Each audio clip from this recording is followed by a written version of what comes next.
The next bab is باب قول الرجل لشيء ليس بشيء وهو ينوي أنه ليس بحق. A man saying about something, it is nothing, meaning it is not true. So you see, ليس بشيء. ليس بشيء literally means it's nothing. Okay, again, if you were to look at these words literally, they mean it is nothing. But if a person uses ليس بشيء to say, to mean, to intend that something is not true, then again, this expression is understood by the people of the language. It is not going to be taken literally. And if somebody were to use an expression like this, you're not going to say that they're lying. You're not going to say that they're saying what is untrue. So, ليس بشيء or لا شيء, this is a figure of speech. So, for example, the Arabs would say, ما صنعت شيئا. Okay, when they didn't like what someone had done, they would say, ما صنعت شيئا. You've literally, which means you've done nothing. Okay, but what they meant to say was, this isn't good enough. Okay, you got to work harder. Likewise, if they didn't like what someone said, they said, ما قلت شيئا. You haven't said anything, meaning what you said is not impressive at all. ما قلت شيئا. But if you were to take it literally, it means you didn't say anything.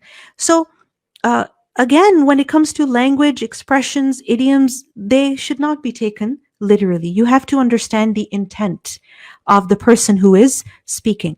وقال ابن عباس قال النبي صلى الله عليه وسلم للقبرين وقال ابن عباس قال النبي صلى الله عليه وسلم.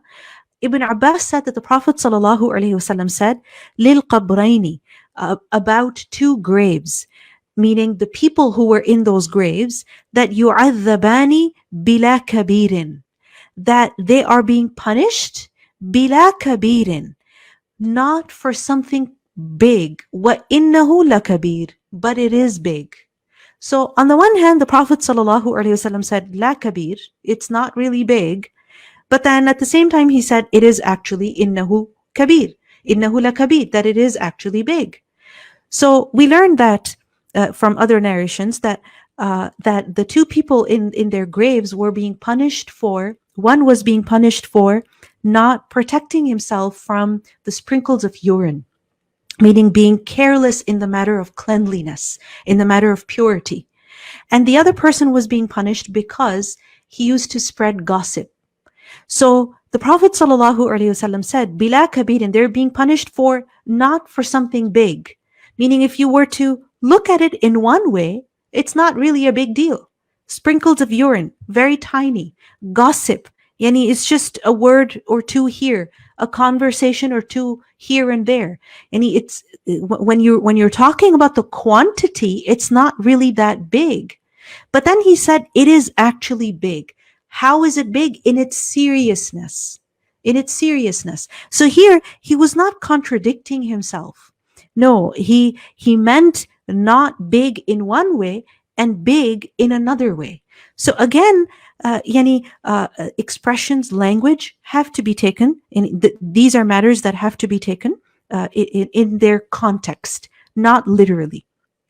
And it's important that we are, not that strict and rigid when it comes to the words of people, because some people have a habit of just, picking on the words of individuals. At times they will literally take, people's speech out of context. Someone is saying something in a lecture, in a talk, or in a private, gathering, or they're talking about a very specific matter, which is relevant to very specific individuals. But then people will take that and they will put that on the internet, and then people will put that out of context and they will generalize it, and then fatwa will be issued. Oh, this person is a kafir, this person is this person is that.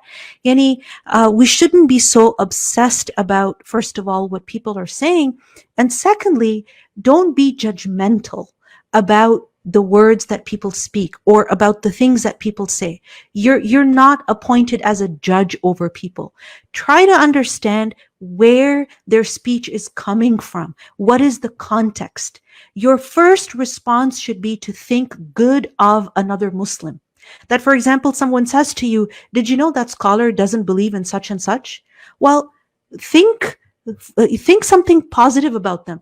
Always think that there must be something about this. Where did you hear this? Where did you read this?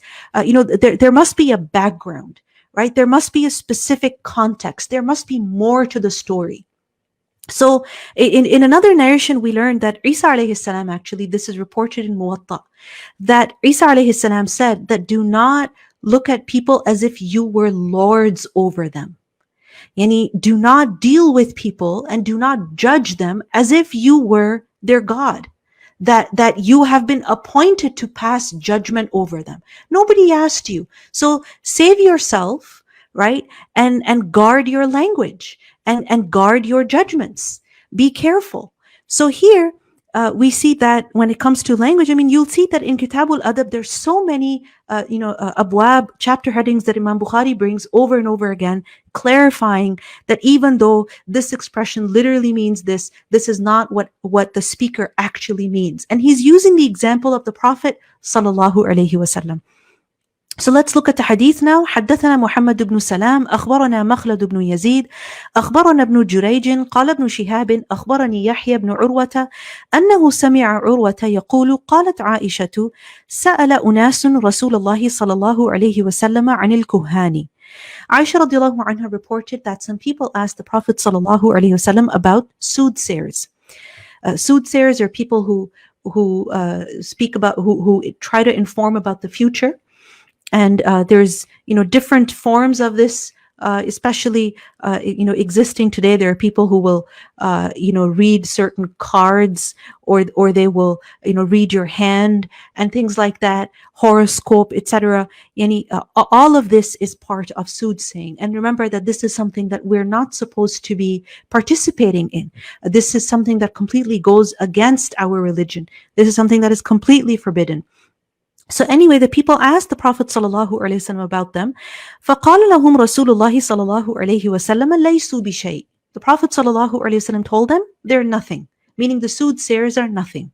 Now, did he mean لَيْسُوا بِشَيْءٍ, they're nothing as in they don't exist? No, that's not what he meant.